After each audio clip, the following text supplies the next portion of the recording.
Pernah kepikiran nggak gimana cara mecahin kasus pembunuhan yang udah ribuan tahun umurnya? Nah, kali ini kita bakal jadi detektif, tapi TKP-nya beda. Ini bukan sekedar cerita. Ini adalah forensik ilahi. Coba deh kalian bayangin ada satu kasus pembunuhan, buntu total. Nggak ada saksi, nggak ada bukti, isinya cuma ribut saling tuduh. Terus, tiba-tiba, solusinya datang dari orang yang paling nggak kita duga. Siapa? Ya, korban itu sendiri. Oke, kita langsung terjun ke TKP-nya ya. Di tengah komunitas Bani Israel, ada sesosok jenazah ditemukan. Harusnya kan langsung investigasi, cari jejak gitu ya. Ini malah jadi ajang sirkus. Semua orang saling tunjuk, bukan gue, dia tuh pelakunya. Semua sibuk cuci tangan. Nah, Al-Quran tuh punya satu istilah yang gila presisi banget buat gambarin situasi kayak gini. Idratum. Ini tuh bukan sekedar debat kusir biasa ya. Ini bener-bener kebuntuan informasi total. Kayak social noise yang super berisik, sampai-sampai fakta ASI jadi terkubur hidup-hidup di bawah tumpukan opini dan pembelaan diri. So, pas semua cara manusia udah mentok, Tuhan turun tangan dengan solusi yang jujur aja nih, super aneh dan bener-bener di luar nalar kita. Lupain deh film-film CSI atau detektif-detektifan, ini level forensiknya udah beda alam. Prosedurnya tuh spesifik banget, dan ya ajaib. Kalian dengerin deh. Ambil sebagian dari sapi yang udah disembelih, terus pukulkan ke jenazahnya, dan boom, si korban hidup lagi. Tapi bukan buat lanjut hidup ya. Misinya cuma satu, nunjuk langsung muka pembunuhnya di depan semua orang. Kebayang nggak sih tegangnya? Dengan begitu, kasus pembunuhan fisiknya selesai. Pelakunya ketahuan. Udah, case close kan harusnya. Tunggu dulu. Ternyata ini baru babak pertama. Masalah yang sebenarnya justru baru mau dimulai. Logikanya gimana sih? Kalau kita lihat langsung, dengan mata kepala sendiri, orang mati hidup lagi, ini kan bukti kualitas 4K, nggak bisa dibantah. Harusnya hati kita luluh dong, takjub, gitu kan? Tapi yang terjadi malah kebalikannya. Ini anomali psikologis yang bikin pusing. Hati mereka bukannya melunak, malah makin keras, makin membatu. Coba deh lihat perbandingan ini. Ini metafora dari Al-Quran yang nusuk banget. Hati mereka dibilang lebih keras dari batu. Kenapa?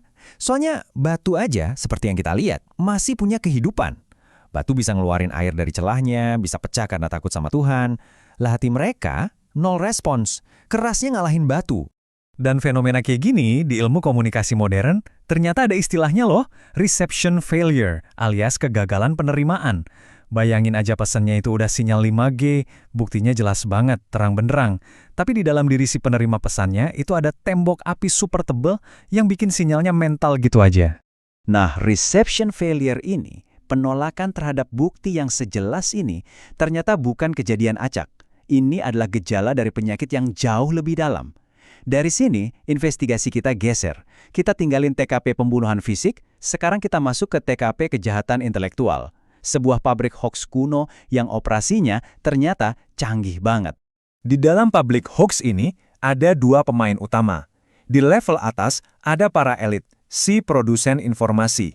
Mereka ini pinter, mereka paham isi kitab suci, tapi sengaja dipelintir buat kepentingan sendiri. Nah, di level bawah ada masyarakat awam, para konsumen informasi. Karena banyak yang buta huruf, nggak bisa ngecek fakta, akhirnya mereka cuma bisa nelan mentah-mentah apa aja yang disajiin, yang seringkali cuma angan-angan kosong. Kesenjangan literasi inilah yang jadi pupuk paling subur buat eksploitasi. Dan puncaknya nih, yang paling parah. Mereka bukan cuma melintir informasi yang ada, mereka bikin dari nol. Mereka nulis kitab suci versi mereka sendiri, pakai tangan mereka sendiri, terus dengan beraninya bilang ini dari Tuhan.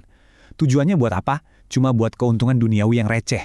Jabatan, duit, kekuasaan, bener-bener keterlaluan. Oke, sekarang kita sampai di grand finalnya. Bagian yang bakal nyatuin semua kepingan puzzle ini. Jadi, ternyata kasus pembunuhan di awal tadi itu cuma pancingan, cuma trigger buat ngebongkar penyakit yang jauh lebih gede, yang udah mengakar di masyarakat mereka.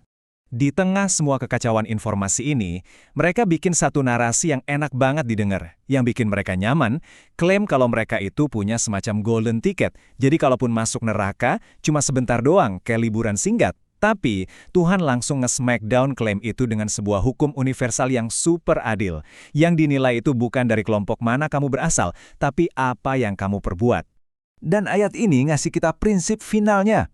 Jelas banget, aturan mainnya simple.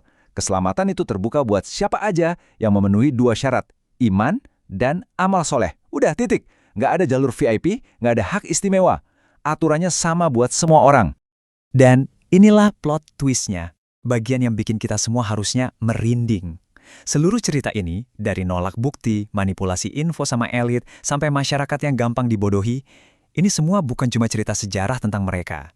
Ini tuh cermin raksasa buat kita. Ini adalah pola perilaku manusia yang terus-terusan berulang, bahkan sampai detik ini, di era digital kita yang serba canggih. So, pertanyaannya balik lagi ke kita kan? Di zaman sekarang, di mana deepfake bisa bikin video palsu kelihatan asli, di mana kita semua hidup di dalam gelembung informasi atau echo chamber kita masing-masing, gimana caranya kita ngejaga hati kita sendiri biar nggak ikut membatu, biar nggak jadi orang yang nolak kebenaran cuma karena nggak sesuai sama kemauan kita? Gimana guys? Menurut kalian, pola ini masih kejadian nggak sih di sekitar kita? Coba deh kita diskusi di kolom komentar. Dan kalau kalian ngerasa pembahasan kayak gini ngebuka pikiran, jangan lupa ya buat like, share, dan yang paling penting, subscribe channel Belajar biar kita bisa terus bedah hal-hal keren lainnya bareng-bareng. Seperti biasa, buat kalian yang kepo dan pengen dalemin lebih jauh, semua sumber dan referensi yang kita pakai udah kita cantumin di deskripsi di bawah ya. Oke, sampai ketemu di investigasi berikutnya.